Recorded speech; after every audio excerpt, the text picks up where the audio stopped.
coach.com.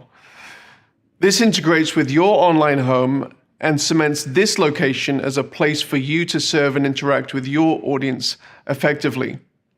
We often advise you to use your social media channels not only to engage your audience with your message and market the event, but also to add value through broadcasting introductory or maybe free public-facing plenary or breakout sessions, which ultimately then point back to your event URL address. And maybe we say clip out certain highlights throughout the event and throw it onto your social media channels. If you don't have an extensive social media presence, it might be advisable to utilize some channels of friends, maybe sponsors or other friends that do have a significant online social media presence. And in that way, you can syndicate valuable content, which can ultimately grow your audience. Now, once you've determined that you wish to create a registered event, another key component to this decision is whether the event will include a paywall or not, and also what type of information you need to collect during this registration process. So we'll go through a few of those type of events. Let's look firstly at the free event registration. Now, that might be as simple as collecting the email addresses and names of your attendees, and some clients even provide the main sessions of the broadcast completely for free with no registration at all, but then offer many of the features of interactivity, the breakouts, maybe the post-event video on demand as perks, which come if you do that free registration. Such a free registration may be worth it to you in order for you to build your CRM database. Keep in mind that it's often advisable to actually connect the registration information collected here to your day-to-day source of truth client database so that you can make the most of the data. And also to understand how your audience has interacted with your event through the analytics, which we will address later. Once we've determined to do a registration, one of the next key questions is, should I charge for my event? Now, a paywall doesn't always mean that you have to sell tickets. An alternate option could be a voluntary suggested donation for the event, especially in the case of nonprofits, which technically for us works in much the same way as a ticket sale. Many event organizers will not actually cover the cost of the event simply through ticket sales, but with revenue from other sources coming from sponsors, donations, and other ancillary revenue channels during the event. Every event is different. For one portion of high demand, high ticket price events, paying the event bill is never a challenge. But for another portion of event producers, breaking even may be a very high priority for you. Now, as you would expect, the normal rule of supply and demand applied to your ticket sales. Now, more information at registration and higher ticket prices will typically lead to fewer people making a commitment and going through with a purchase. Another consideration that is often relevant for nonprofit events is that when you sell tickets, there is a requisite expectation created related to your event of a certain level of quality in the deliverables, which often includes a high-touch customer service necessity. And therefore, such organizations may choose the route of a suggested donation for a ticket instead. Now, there isn't a right or wrong approach in answering these questions. However, you should consider them alongside your main event metrics as you build your registration. The next section we're going to look at is gathering the right information for you. With any type of ticketing, you will need to determine the fields of information you wish to collect. These may include information necessary for registration and the smooth running of your event, information necessary to create a user profile in the event, and any other marketing information that is helpful for you.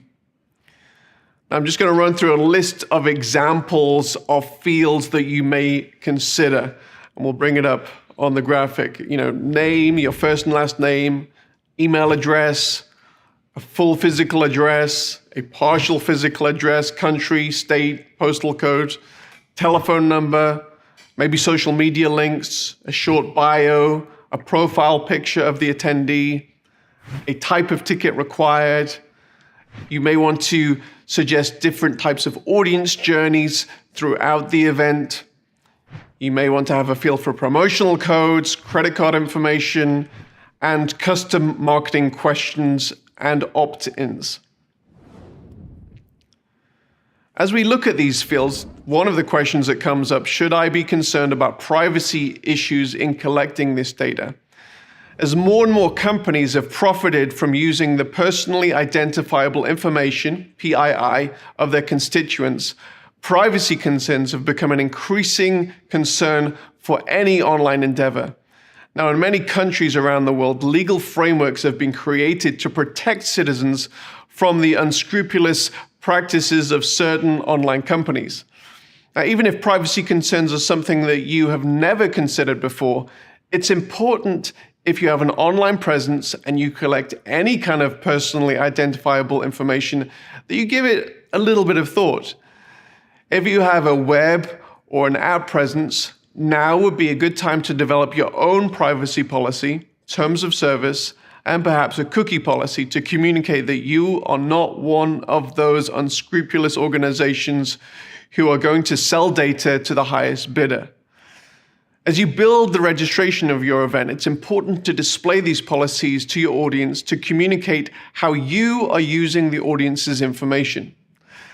We typically find that displaying these opt-ins at the point of registration is the right place to communicate these policies. Related to these privacy issues is obviously GDPR, CCPA, and other legal requirements around the world. Now, if you have a significant audience in Europe, UK, or in California, it's important that your online event is compliant with the General Data Protection Regulation, GDPR, EU and UK, and the California Consumer Privacy Act, the CCPA, respectively. You are responsible as the data controller of your constituents' information. And in a subsidiary manner, Saudius Media is responsible as a data processor for your constituents. Other jurisdictions around the world have similar provisions to GDPR and CCPA, and Saudius tries to keep up to date with many of these. But we've placed an emphasis on compliance with both GDPR and CCPA, as these, up to this point, have been the gold standard in relationship to privacy compliance. Saudius will provide you with all the relative documentation regarding how we use the information to aid in the smooth running of an online event, and will require you to give permission so that we can process your data. The next question in building your registration is, should I limit the number of devices per registration? Privacy issues are nothing to be afraid of. While you shouldn't be using the personal identifiable information for purposes for which you're not authorized, obtaining the consent of attendees to opt into your calls to action is often exactly what both you and the attendee want. Business models moving forward will increasingly rely upon the organization's ability to customize their services and communications to their clients. I find it both reassuring and convenient to walk into a local coffee shop where they know your name and they've already prepared your coffee. One barrier to collecting this information, however, is when individuals share their username and passwords. And this has been a problem that Netflix and many of the other online video platforms have to deal with. When Barry from accounting tweets out his access codes and suddenly 1,500 people are using it, you have a lot of useless information about Barry. Added to the fact that you may have missed out on selling many tickets and a lot of money. For these reasons, we recommend that you limit the amount of devices per registration.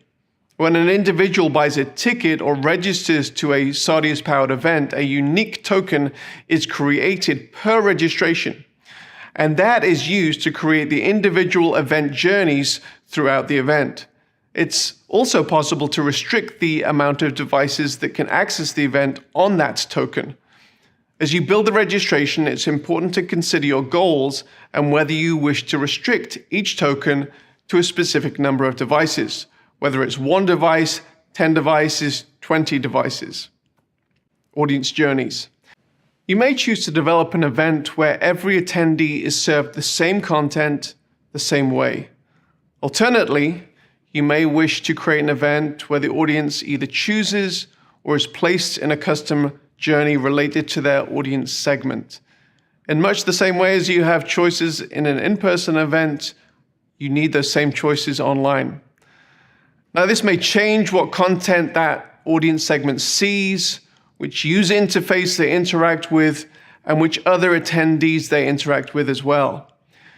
You may build an event where attendees get to choose what components of the event they wish to participate in and when they want to participate in it after they've entered the event, or these choices may be made by the audience during that registration process. I'm going to run through a few examples of choices that the audience can make either before registration or after registration. The first one is audience segment. Do you have a leaders track and a youth segment and a VIP segment that needs to be served different experiences, different content than the general audience? This might be determined by a ticket type in the registration process. Secondly, breakouts. Do you have multiple breakout sessions in your event, some of which should be attended by different affinity groups? Again, it is possible for individuals to opt in to this right journey for them in the registration process and therefore make an indication of which breakout they will attend at that point. Chat watch parties. In larger events, it's not advisable to have the entire audience in one chat window. Obviously, depending on how interactive the audience is. As a rule of thumb, I always say if you have an audience over 1,000, you may consider breaking your audience into watch parties by maybe geographic region or affinity group. Selecting skilled and appropriate moderators in your watch parties can add a significant value to your event. Moderators might be subject matter experts, maybe regional representatives, or maybe in a church it might be a group pastor or a cell group leader. It's also sometimes advisable to include the actual presenter in the watch party if the video being played is actually played simulated live. And so you add that live component to the event, and so people can ask questions on the fly. One-on-one meetings is another component. Part of any event are exclusive experiences. Meeting one-on-one with subject matter experts, consultants, counselors, or for personal prayer is one such exclusive experience. While this might be decided later on in the event, it's also possible to schedule this experience through the registration process and make this part of the individualized journey for the attendee. Building your online registration. For online events, registering for the event with your organization may be the first point of contact that an attendee has with you. Therefore, there are a number of elements to think through in addition to the fields of information that you're collecting. And these ultimately relate to assets that our project managers and event managers typically ask you to provide us with. Firstly, the design of the ticketing. You need to be thinking about including your event branding in the ticket. Secondly, confirmation message once registered. This is the page that appears immediately after registration to indicate success in registration. We have some stock confirmation pages, but advise you to customize this message as it's from you to the attendee. The registration confirmation email content, this is very similar to the confirmation message we just talked about. Now, we have some examples of what good confirmation emails look like, but again, this is a message from you, so it's important to ensure you get the message and the tone correct from your organization. Lastly, the pre-event landing page. Once an individual has registered, they won't experience the full event until the day that it begins.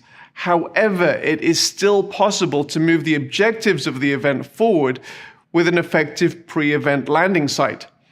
This is the location where registrants will be directed to upon completing registration.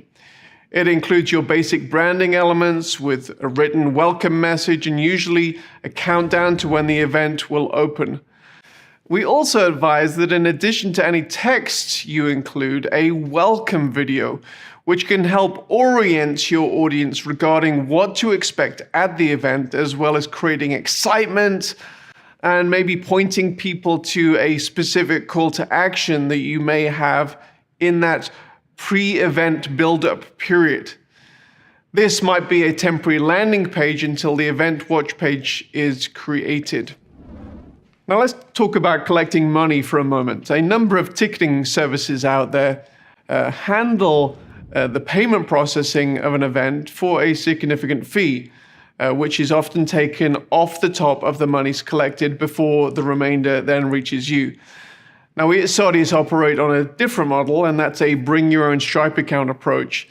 This means that you will pay the percentage transaction fee, maybe that 2 to 3%, and then receive the income directly from your audience to your bank account. The next question is, when should I open registration? Now, some organizations have established behaviors concerning when they open registration for their events, and it would create confusion to their audience if they veered from this course. However, when no such general behavior has been established, a common question that is often asked is when registration should be opened. Now, while many aspects of a physical event and an online event are transferable, this is one area that must have a few different considerations. An in-person event will often require the audience to take time off work, or at least their day-to-day schedule if it's an internal organizational event. This often requires much more forward planning, including travel, accommodation arrangements. For this reason, it's often important to open event ticketing up to a year or more in advance for an in-person event. Added to this is the fact that an in-person event often has limited capacity at every level of the event, which could add the motivation to buy early. Now, an online event does not invade as much of the day-to-day schedule of an audience, a fact that must be considered when creating the event schedule if it's entirely online. And therefore, opening up the registration closer to the event and building a clear communication plan from the start of the registration to the end of the event and beyond is something that should be considered. For hybrid events, you may even consider opening up the online portion of the registration later than the in-person portion. While you can still utilize early bird pricing in online events have no real space limitations for the size of an audience. While you can utilize early bird pricing in online events really have no space limitations for the size of the audience. This doesn't mean that an event should have an unlimited registration. Unique limited experiences based on human limitations of breakout watch parties or VIP one-on-one consultations may create that exclusivity that is often a big selling point for an in-person event. So that's pretty much all there is for this section. So let's go through our checklist.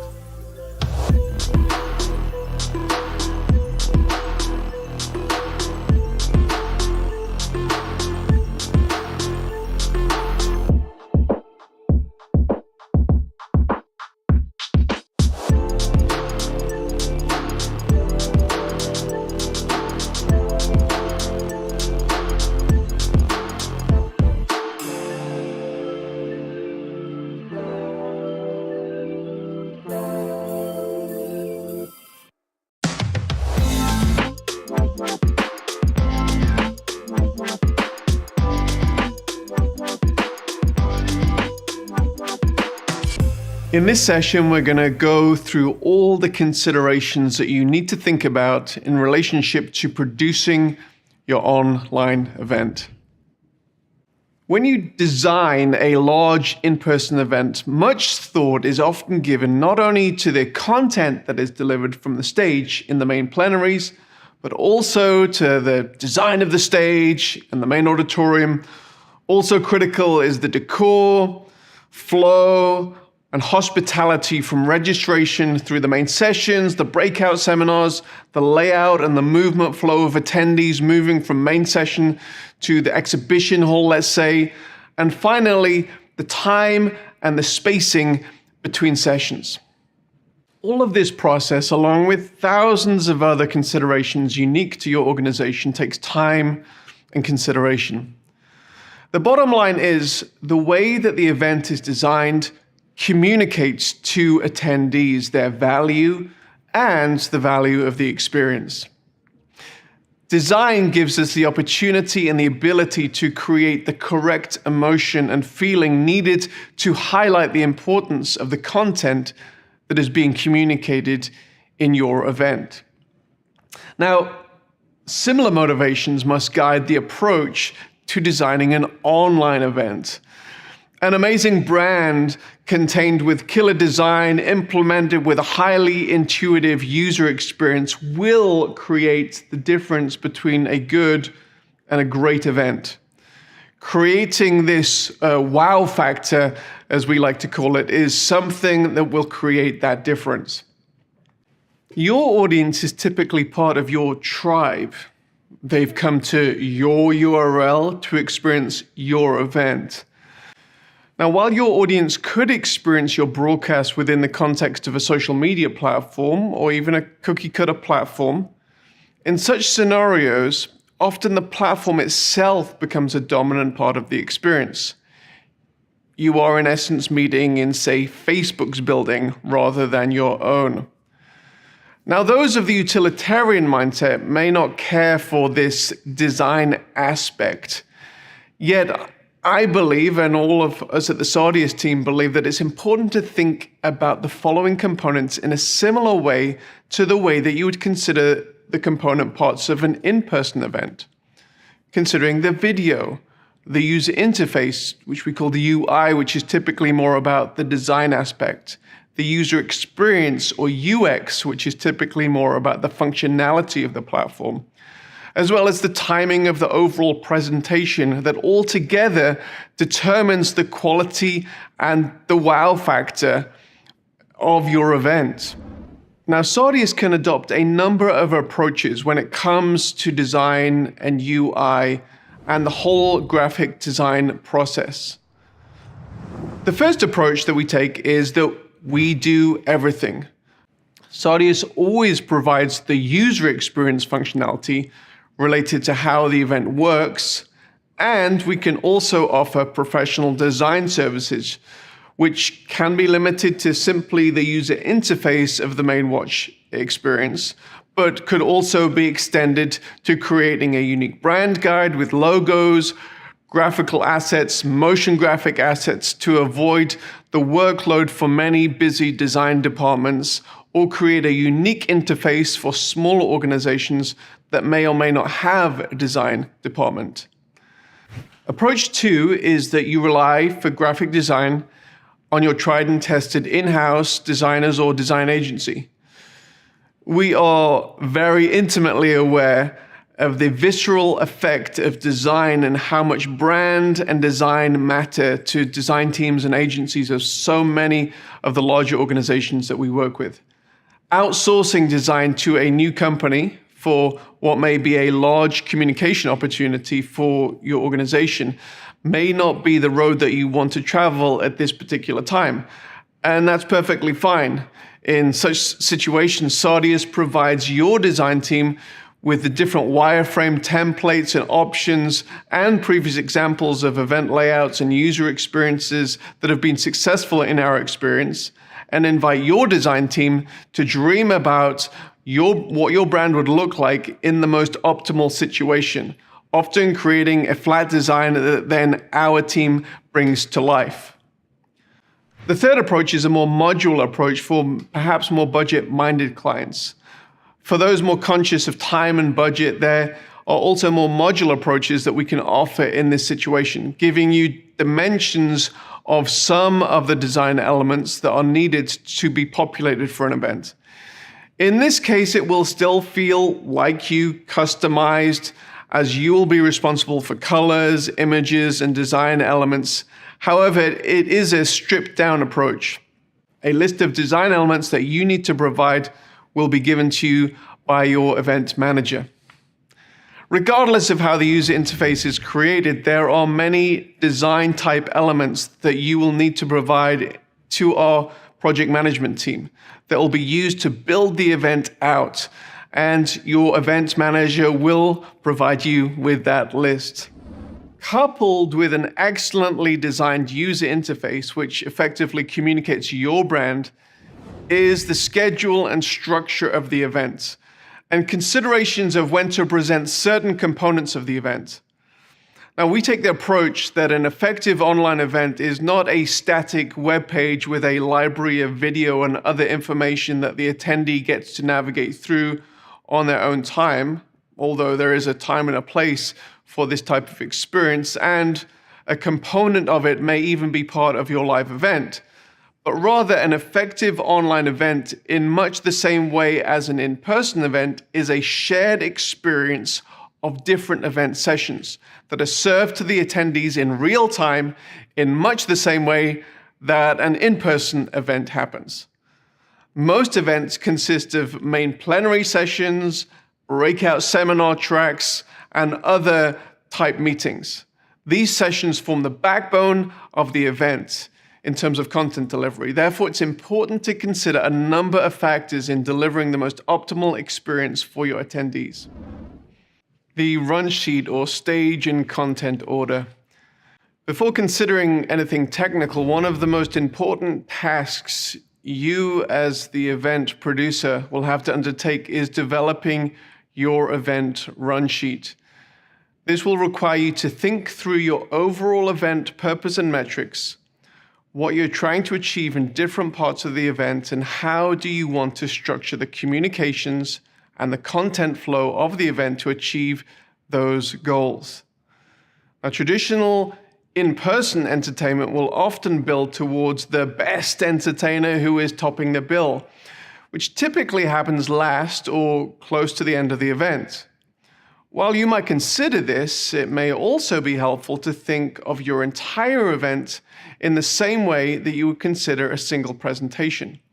Create a story arc that ultimately underlines your calls to action more effectively or helps you train your audience in sequence.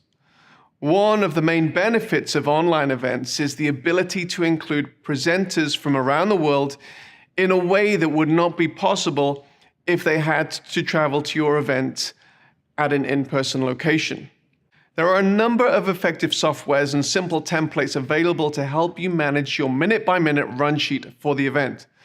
Just be aware that despite all of your careful planning, many, maybe most, run sheets won't go exactly as planned, especially if you're broadcasting significant portions of your event live. Broadcasting your event live has many exciting and important psychological benefits, of which I love, but predictability isn't one of those benefits. It's important to plan for the unexpected in your run sheet.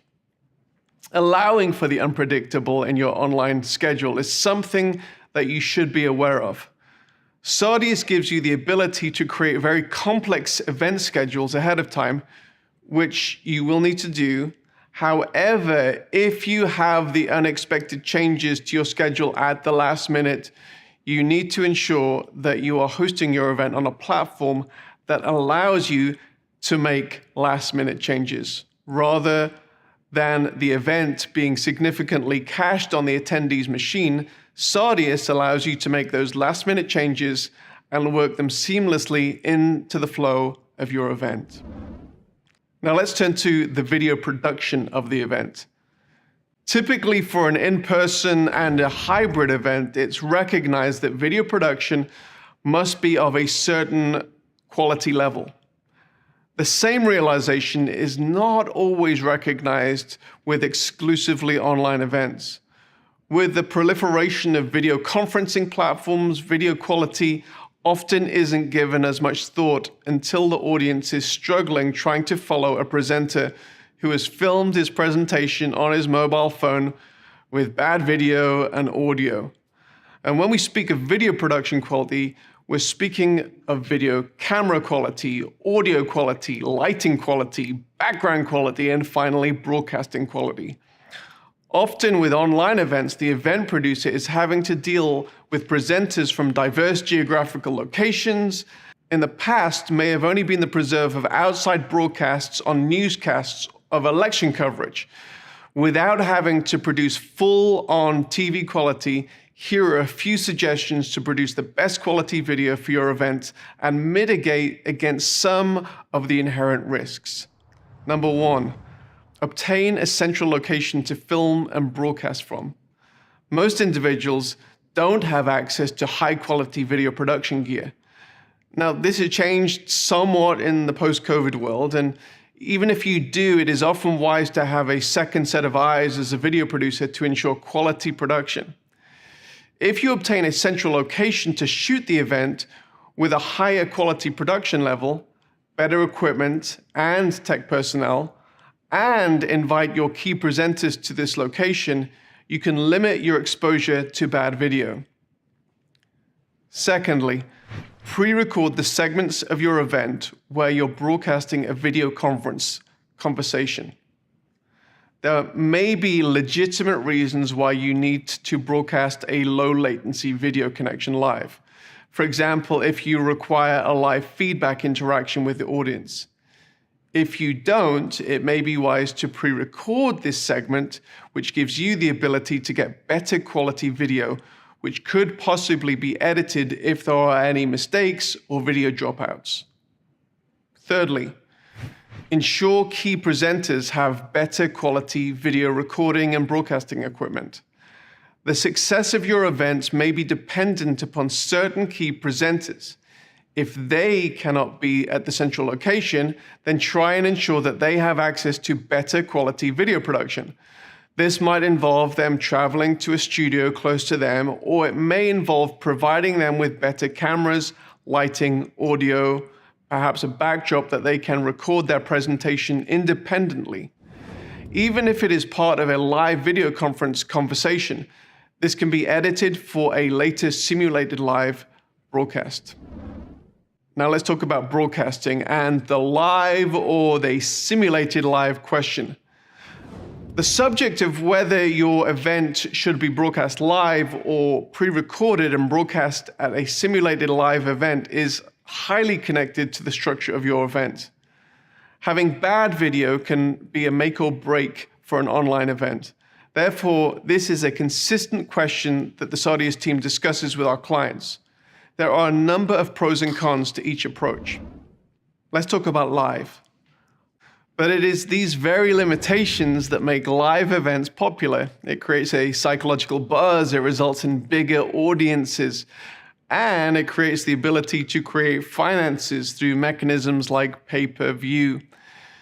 You only have to look at the audiences for live sporting events to realize that there is a massive benefit in watching live versus the simulated live broadcast several hours later. Now, even outside of the sporting realm, live broadcasts have a certain cachet that results in bigger audiences, and despite the inherent risks involved, which we'll talk about, they give you some opportunities that are not available with simulated live or video on demand. These largely boil down to live audience engagement. And this includes interaction with questions from the audience who are posting in chat or via video conferencing, the ability to poll or to ask your audience questions and get in-the-moment responses. The risks connected to live broadcasting are related to two main factors. The first of these is the unpredictable and complex nature of an event schedule, which can mean a much bigger production budget to ensure that there are no errors in the broadcast. Secondly, the reliability of your broadcast setup, which may include all your video conferencing connections, but it's mainly related to your video streaming encoding solution and your internet connection. While Saudius can and does work with many encoding solutions, there are a few that we recommend depending on the nature of your event. These include Resi, High Vision, Telestream, and a few more that we can talk about. If you're unfamiliar with the world of web streaming, it may be advisable for Saudis to handle the streaming portion of your event. For one-off events, we will typically use Resi as our live streaming partner due to the resilience of their streaming protocol in many event situations. One of the most frustrating possibilities in a live streamed event is the audience having to deal with buffering issues. Mitigating the possibility of buffering is something we advise repeatedly and believe one of the best ways to do this is by using HLS streaming. Simulated live. Despite the cachet that's involved in live streaming, this may not be the right way for you to go for a number of reasons. Live broadcasts, if done well, can often cost more in terms of video production and streaming and can cause you a lot of stress due to the inherent risks involved. Some thrive on this risk, others don't. Another approach can be to pre-record your program and then broadcast it as if it's live. This is often called a simulated or sim live broadcast. If you are not interacting live with your audience and there is no difference between what your live broadcast would look like and a broadcast that is pre-recorded, there are a number of benefits. Added to the reduced risk and potentially reduced cost, it also gives you an opportunity to broadcast at times that are convenient for your audience across different times of the day and even different time zones. Simulated live broadcasts also give your presenters an ability to interact in real time with the audience within the chat window, which can actually make an extremely compelling experience. They are presenting by video, but they are responding in real time in chat. Let's talk about copyrights for a moment. It's important in building your event that you have the correct permissions to broadcast the content your schedule dictates to your audience for the duration of the time that you wish to broadcast. This means it's important, if you intend to live broadcast and keep the archive of the session afterwards, that you have the correct permissions of the on-camera individuals. If you're broadcasting music, it's important that you obtain the correct performance and broadcast permissions ahead of time. If you need help navigating this, you can talk with your Saudis event manager who can point you in the right direction. Let's talk about user interface features for a moment. Every organization has internal language, behaviors, assumptions, and personalities. Operating within an organization for an extended period can blind you to such internalized communication. Yet this can be confusing to visitors and new attendees to your event. There are simple methods of presenting information that can provide clarity and context to your event and which can orient your audience to help them quickly understand what is going on and ultimately help them understand you. These components include bios. Who is presenting now? Why should I listen to them? How can I connect with them through social links and other web calls to action? And how does their inclusion in the event add to the overall purpose of the event? Saudis typically recommends you include headshots, bios, and links to your presenters. And we can provide the total list of presenters or pop-out modals, which will change throughout the event as your presenters on stage change. Secondly, the schedule. Providing a clear schedule for the event is a must.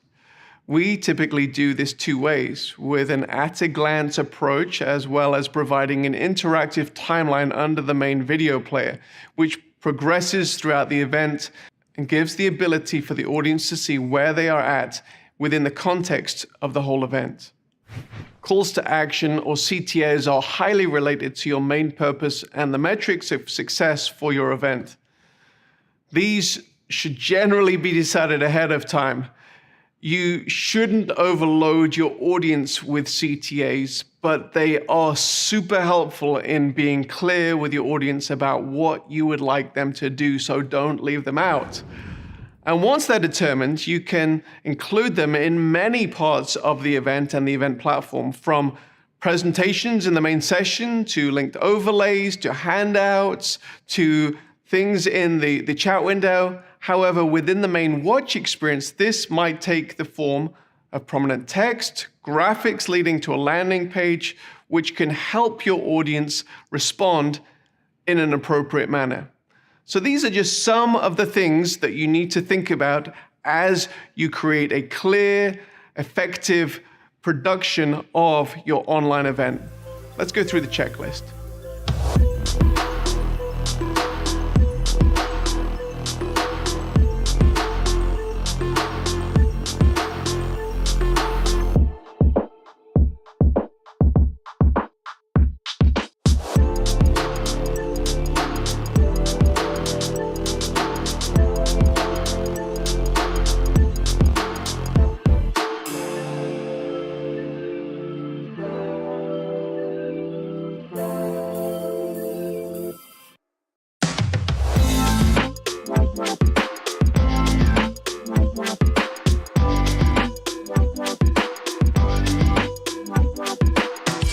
In this session, we want to take some time to discover how you can get your audience involved in the event.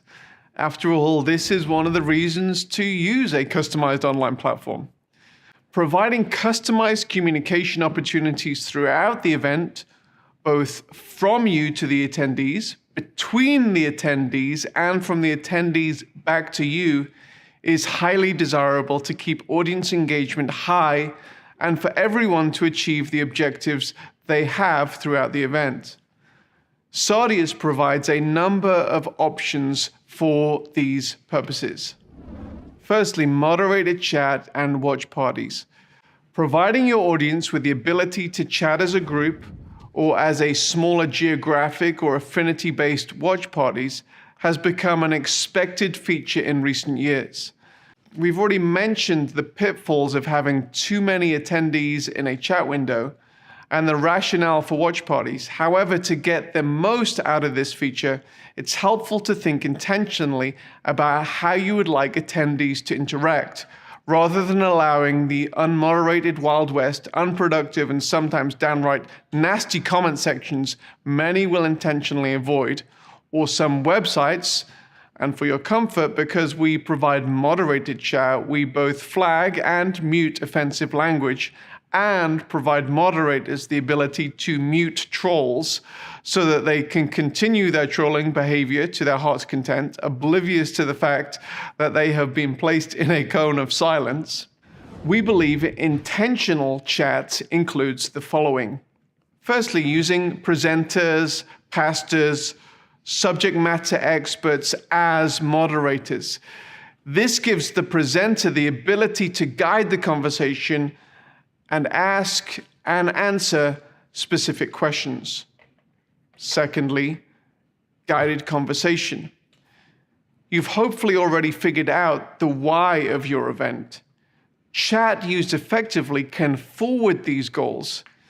If you're in a watch party with an affinity group with a subject matter expert moderating, this can be an opportunity for an enriching conversation. It's even an opportunity to network in a way that is more natural around mutual interests versus awkward, cold, opened conversations. It may be that from such a productive chat that the moderator decides to open up a video conference room and the group can continue the conversation in a face-to-face setting. Direct messaging with the moderator. We'll address attendee-to-attendee networking later on, but one option that has proved effective is for private direct messaging to the moderator for a number of reasons. It may be that the moderator or the on-screen presenter has asked for questions, and this can be facilitated through the direct messaging feature. It may also be that the attendee has a private counseling or prayer needs that the moderator can take offline with the attendee. Sardius generally provides moderated training as part of our bespoke events, as we believe in the potential of this tool if used correctly. Other tabs and integrations in the sidebar. While much interaction can happen around the chat between the attendees and the event host, the sidebar is a critical area of event interaction that is not limited to simply chat. Different tabs on the sidebar can add different types of interaction depending on the type of meeting that you're hosting. Examples of other tabs that we've done might be an integration with an online Bible, might be notes for church meetings, might be a giving portal. We've even done a kind of a cool retro game that we've included in there for when people are kind of bored. We put this Pong game there. But there's many other things that we can do. Polls and trivia is a crucial area in that area that we've built out. These are just a few ideas, but try us out and see how else you can interact with your audience and bring value to your event. Downloadable content. Conferences are a great place to point people to buy other content through commerce links and integrations. However, many want to give conference attendees other accompanying materials that complement the different sessions of the conference. So these might be ebooks or handouts that highlight certain training topics. They may be other audio or video content that take the attendee deeper into a certain topic that communicates added value to the attendee who's at the event and can be delivered as part of the platform rather than the presenter simply referencing the resource but not giving the audience an easy on-ramp to actually access the content. Typically, we have that around the video window, so it's an easy click to download that content. Polls and trivia. One of the benefits of live broadcasting your event is the ability to directly engage with the audience in real time. This means that the audience can ask you questions in real time, but it also means that you can ask questions of the audience and then interact with those answers. This may be through traditionally polling on issues that are important to your mission, or it may even be through trivia competitions where there is a prize at stake. Keeping your audience on their toes through a degree of gamification may not be the worst idea in the world. Overlays.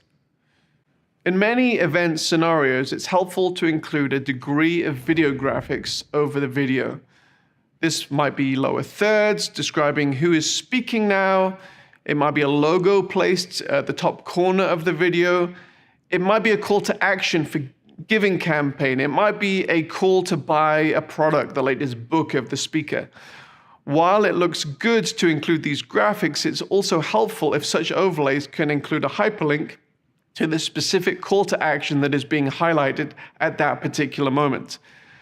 The Sardis platform offers the event producer the ability to schedule such hyperlinked overlays or simply to trigger them in the moment when the call to action is happening. Even if the trigger is spontaneous, such overlays need forward planning and creating so that the presentation can be seamless. In some events, you may have already created custom animated graphics that are already embedded within the video.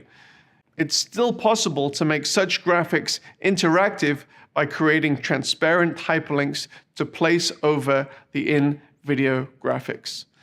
So these are just a few of the ideas of how you can get this interactivity between your audience, yourself, and between your audience. We'll cover networking in a future session, but let's go over the checklist now.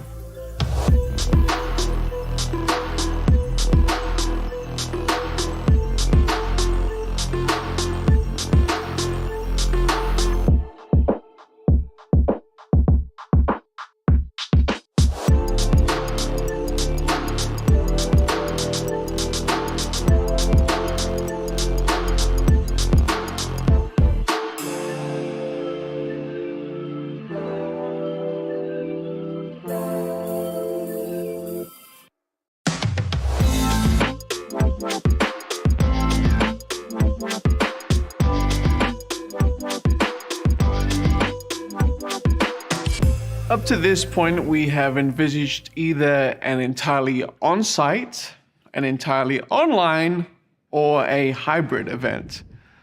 However, there is another option that has become increasingly popular, and that is to offer physical or online host sites. What's a host site? A host site may be a home, a church, an office, or any other location where attendees can gather in smaller groups to participate in the event. Providing an excellent host site experience, like every other component of a world-changing event, needs intentionality. We will leave the hospitality and the in-person network elements to one side for now and focus on the broadcast and the online components. The first thing that is important to ensure at your host site is that you have good video and audio quality. This might be as simple as casting the video player onto a large TV screen in a home or an office. If you are projecting onto screens in a larger church building, let's say, it is advisable to ensure the picture quality is good enough and that the audio and the video are correctly synced before the event. At Sardius, we typically advise all attendees to log into the event maybe 15 or 30 minutes before the event to ensure that there are no issues with your device, keeping in mind that many problems faced online are solved by simply rebooting the device. It's advisable to allow time if this is needed. However, with larger host sites, we typically advise that it is good practice to do a host site test to iron out any technical niggles should they exist. Let's talk for a moment about the second screen experience which Sardius provides. With screencasting becoming an increasingly popular way of engaging with an event, especially within a host site context, the question is then asked how members of the host site can engage in some of the context-giving and interactive features of the online event, such as how attendees can find out details of who is presenting now, what is coming up, or how the host site audience can engage in chat or ask questions or respond to polls or trivia questions. The solution to this challenge has been the creation of a second event experience, which simply includes those interactive features and is built primarily for the mobile device. This can be used in host site situations as well as actually on site in a physical in-person event, and gives you as the event producer the added benefit of obtaining better quality analytics from the event than simply receiving that one IP address which is casting on the big screen. Now you have all of the participants participating and you can get all of that data. Reaching a global audience, time zones and language. During the COVID-19 lockdown, many people have longed for the return of in-person events. There are certainly many benefits to being in the same physical location as other attendees. However, there are similarly a number of benefits that cannot be achieved with an in-person event. We've already addressed the ability for presenters to join the event from all around the world. And this global nature also applies to opportunities related to broadcasting of the event. If a hybrid event is taking place in, say, California, there would previously have been an expectation that if someone in Europe wished to join with that live event at 7 p.m., say in Los Angeles, they would have to be watching at 3 a.m. in London. Ugh. However, if your event has a sizable global audience, or if one of your metrics is to increase the number of global attendees, there are a number of adjustments you can effect to make the event more accessible to these global attendees. Number one, translate the broadcast. This can be done as an alternate audio stream or with closed captions. Secondly, translate the whole experience. This entire event experience can be translated into target languages. Not just the broadcast, but everything around it is translated into the target language. Thirdly, adjust the timing of the event. With the advent of Sim Live, it's absolutely possible to host the event in the desired time zone of a targeted global audience. So you may have it at 7 p.m. in Los Angeles, but you can also have another experience in London and another experience in Seoul, South Korea. So those are just a few of the things that you can do to engage your global audience and for you to think intentionally about how you can engage not only an American audience, but a European audience and an Asian audience.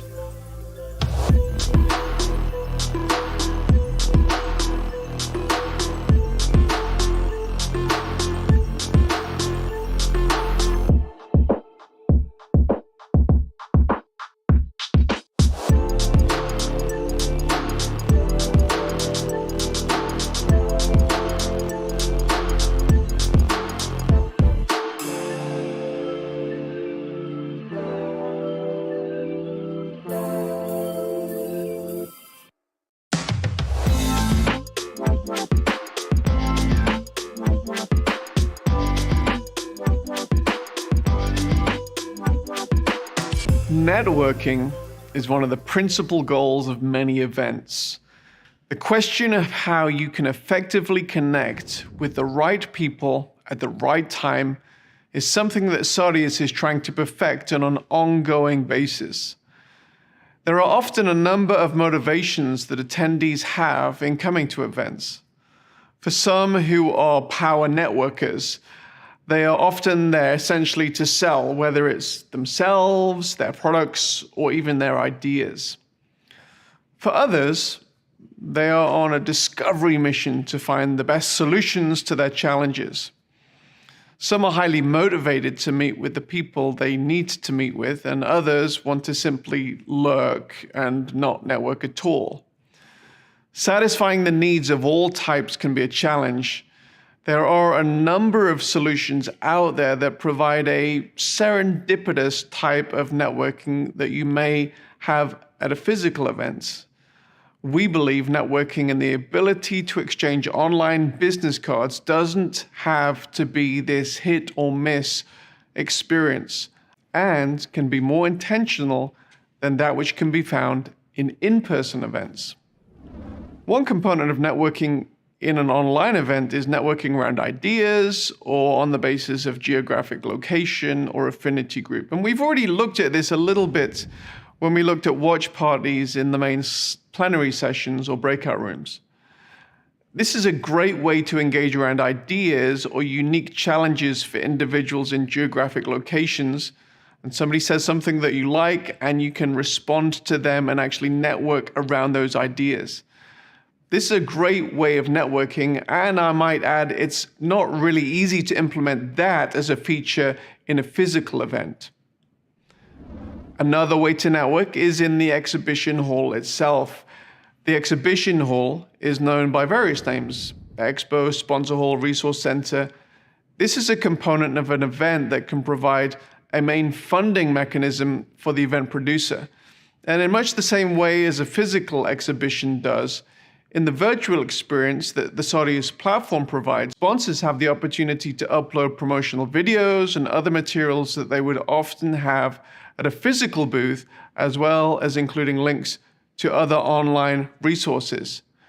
The chat window on the sponsor page allows for general discussion and networking around the services that the sponsor offers in real time. And then people can go on to have further one-on-one video conversation. For further, more direct, intimate conversation, people can go into a chat room and talk one-on-one. So that's pretty much all there is for this section. So let's go through our checklist.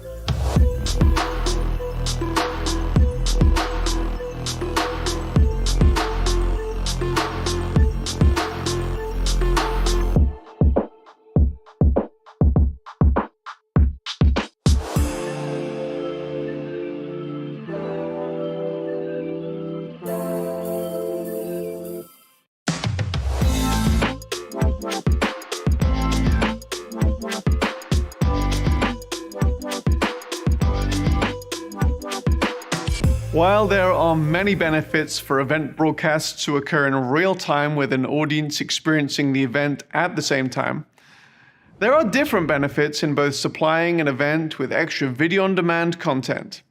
This may be extra content that you build into the event intentionally from the outset of the event, maybe content related to the main sessions and breakouts, and maybe related to different audience segments. Or it may be the post-event video on-demand content. It's helpful for you to give some thought regarding how you would like the event to look after the live portion of the event is over. The immediate purpose for video on-demand content is as a catch-up service so that your attendees don't miss the content that has just occurred. This may be through including a basic DVR functionality on the live player, or having video-on-demand archives available to access immediately after the session. For catch-up purposes, you will often find that people will access this archive content close to the event. However, this demand will often gradually tail off. While you can archive your content by event session 1, 2, 3, 4, If your event has a strong speaker lineup and subject flow, it may be wise to include video archives that can be organized by speaker, by topic, or by any other genre of metadata that you've selected. Our experience shows that even old archival content can be resurrected with new demand if placed in the right setting. If building a strong post-archive experience is something you want to achieve, it's important that when you're planning for the event, you ask the basic permissions that are needed for this to happen. On the Sardius platform, we will help you create what we call the quote-unquote post-event, which is what the event will look like to the event audience or any other audience who subsequently signs up to the event after it is finished. With this being the case, it's important to finish the event strongly and provide thought as to how you can maximize the benefit of the experience. Unlike an exclusively on-site, in-person event, a virtual event gives you the opportunity to create a more curated, ongoing experience for a much longer time after the actual live event has finished. Determining the right analytics. Now, this little part of our guide could have been placed near the beginning, as it goes hand in hand with determining your metrics of success. However, it is also typically the last part of the event. It's important with any event that you look back retrospectively and determine your successes and your failures, the areas that can be improved, and the areas that need to be dispensed with in the future.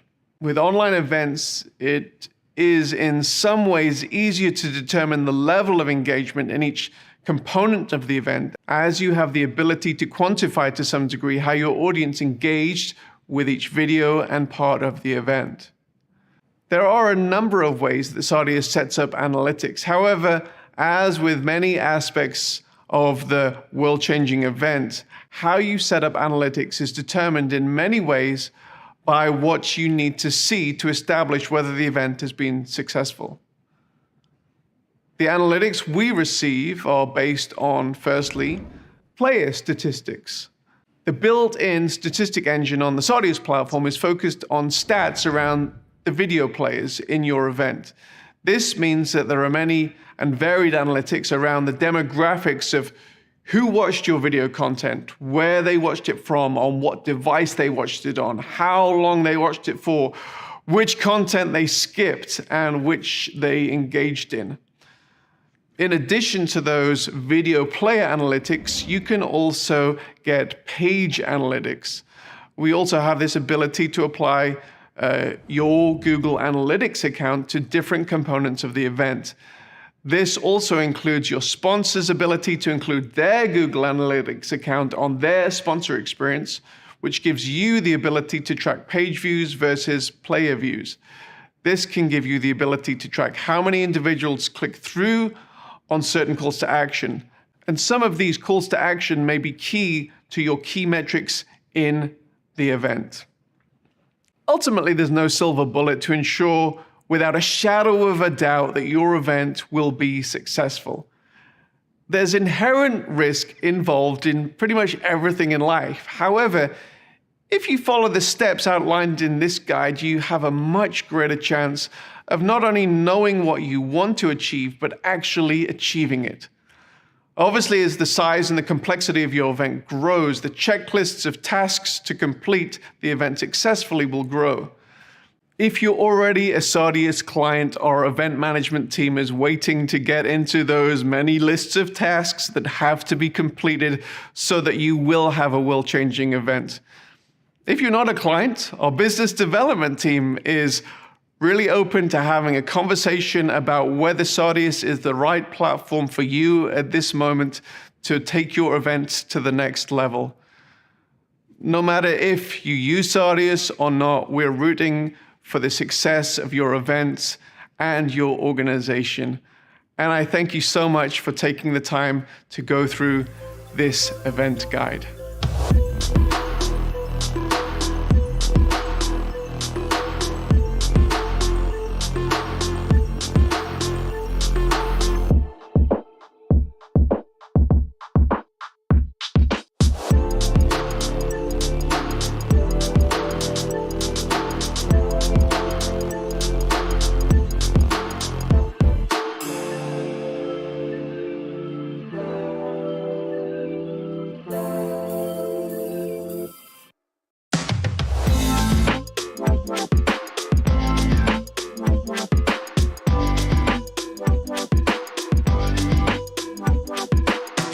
There's a reason why the framers of the US Constitution included the right of the people to peaceably assemble in the First Amendment.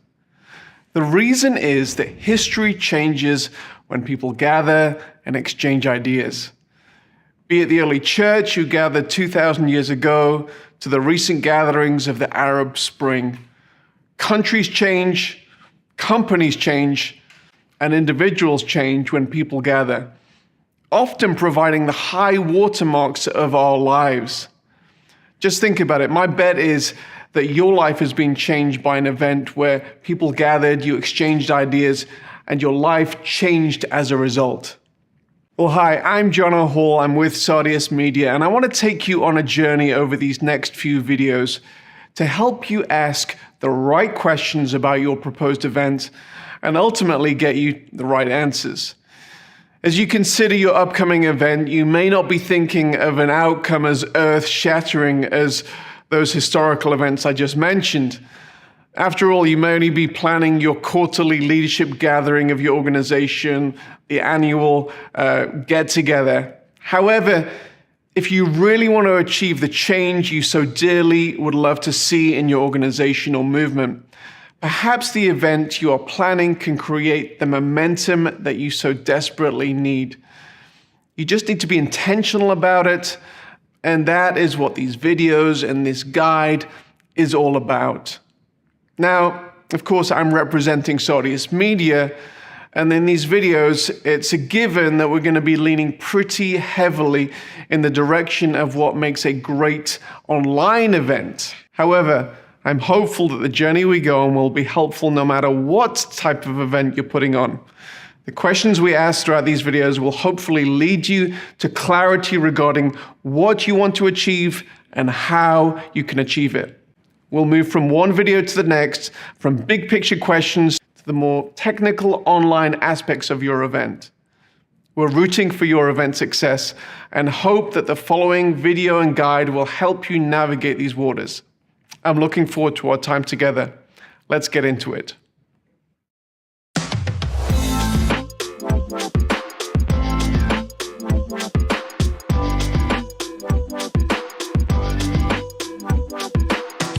Often when you're starting to think about your event, you have something in your mind.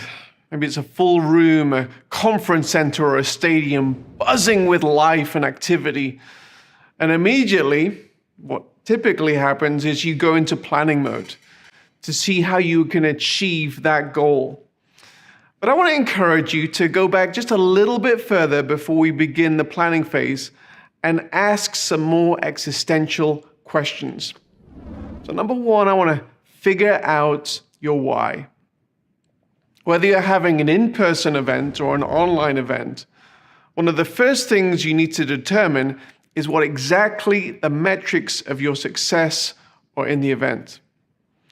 These metrics are not primarily related to the number of people attending the event, although getting a big crowd may certainly be connected to your metrics. If you're hosting a product or a service launch, your ultimate goal will be related to the sales that are derived from this event. The amount of people who attend the event may therefore be a key indicator of success, but getting the wrong crowd that results in very few sales may lead you to adjust your strategy later on. In this regard, just getting the big crowd might make you feel good in the moment, but it would be more helpful for your team to talk about the real metric of sales and plan towards that particular goal. Now, if your goal is to communicate your vision to your super fans, your radical core audience, having a huge crowd with hundreds of thousands of people may surprisingly actually work against your main metric. If your audience wants to be addressed as if they are the only one that matters, including them just as one of the many thousands of the audience may be a bad idea. So I want you to think deeply about the metric of success, whether it's online or in person, and work with your team to achieve that particular goal. Now, let's translate some of these thoughts to putting on an online event. Now, in the TV industry, getting the eyeballs is a key indicator of success. Large numbers are also attractive to online broadcasters as they can result in advertising revenue. The strategy for engaging your audience online may be the same, simply gathering a big crowd. And if a simple big crowd is the objective, then maybe the right strategy is simply to go out on all the platforms like YouTube and Facebook. But if you're really honest with yourself and think about it, your goal is probably more than simply the eyeballs. And so when you think about it, there are some limitations to that strategy. Maybe you don't want to simply give away all your audience's data to those particular social media platforms. Maybe you want to serve them yourself. And that's why we're seeing the emergence of many OTT media platforms.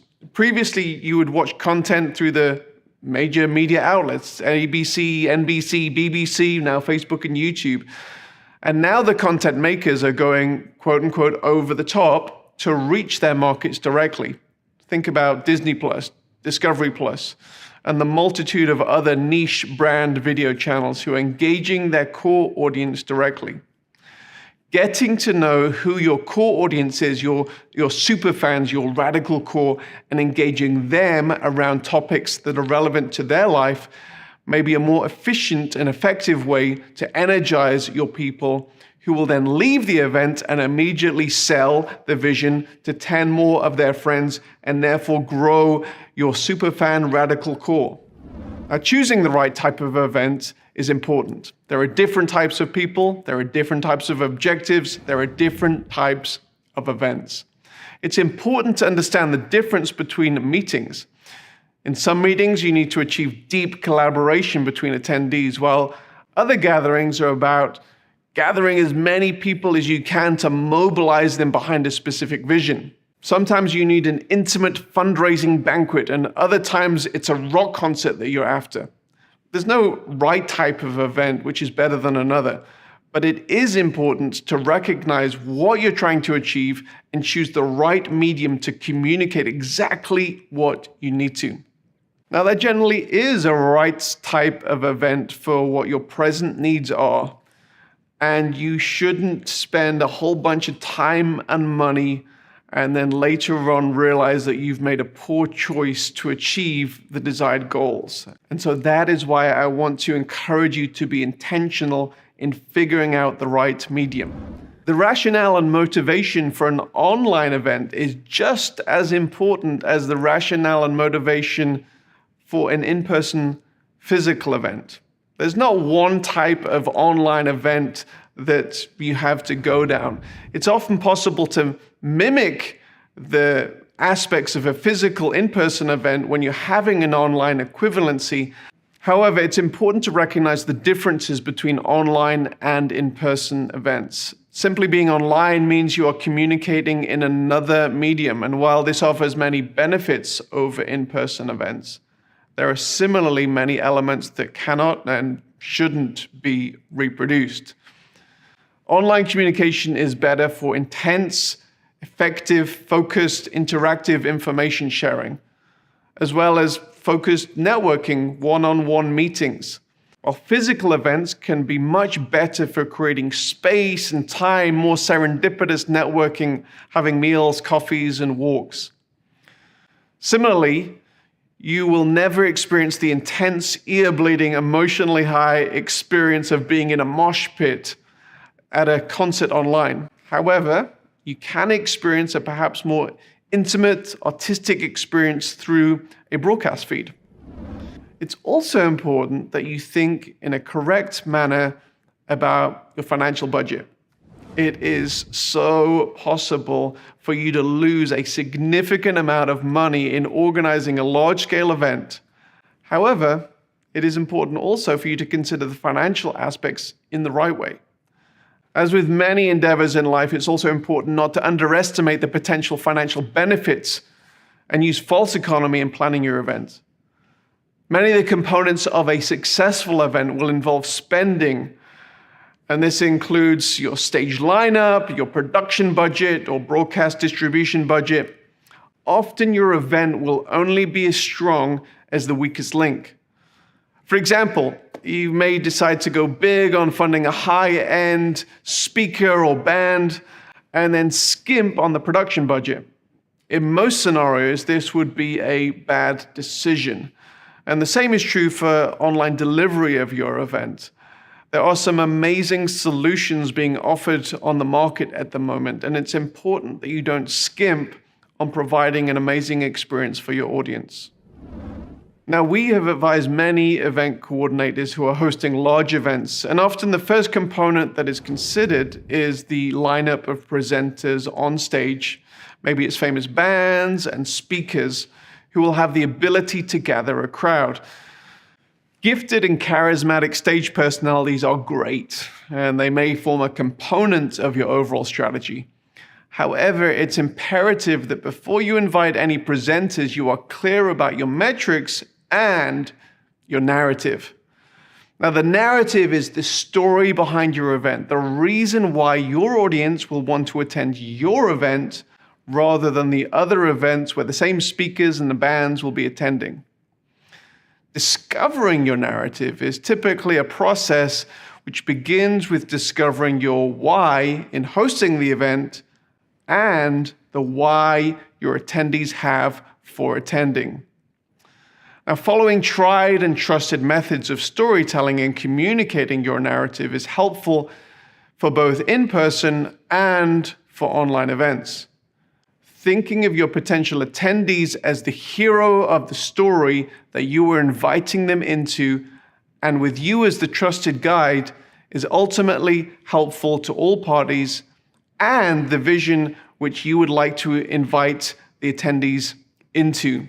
It may be that you're giving your audience a unique experience and opportunity to get involved in the most life-changing movement. And if that is true, you need to recognize and find ways to communicate that vision that involves your audience.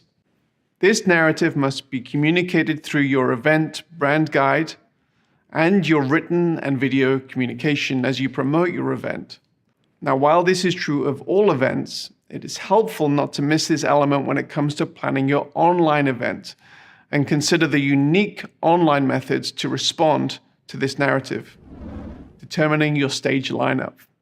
Who can communicate your goals most effectively in spoken, written, or musical form? Often the impetus, even the existence of an event, comes from the lineup of speakers, subject matter experts, influencers, and musical artists. While this may be the main hook to gather a big audience, the simple ability to gather an attractional stage lineup should not determine your event.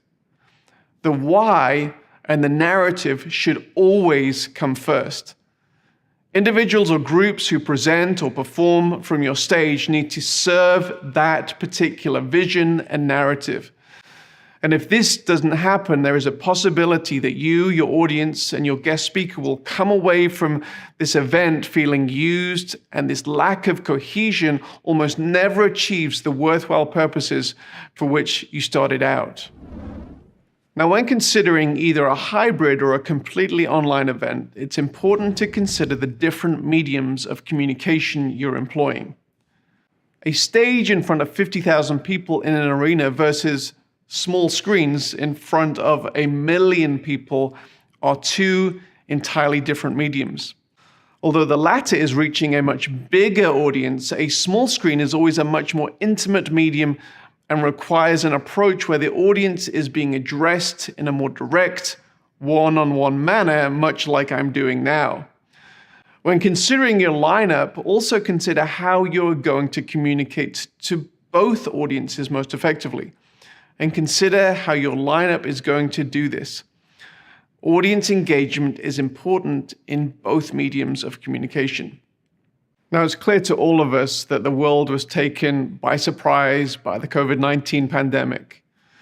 And the one question that we've received more than any others throughout this time is predicated on the longing to return to in-person events, but then people say how things will change in a post-COVID world with regard to online events. And our response has long been that we also long for the return to in-person events that we're seeing now. However, online events are not going away. Even before COVID, the online component of events was increasingly in demand, and the complexity was also increasing. So this is an area you shouldn't ignore for too much longer. So that's pretty much all there is for this section. So let's go through our checklist.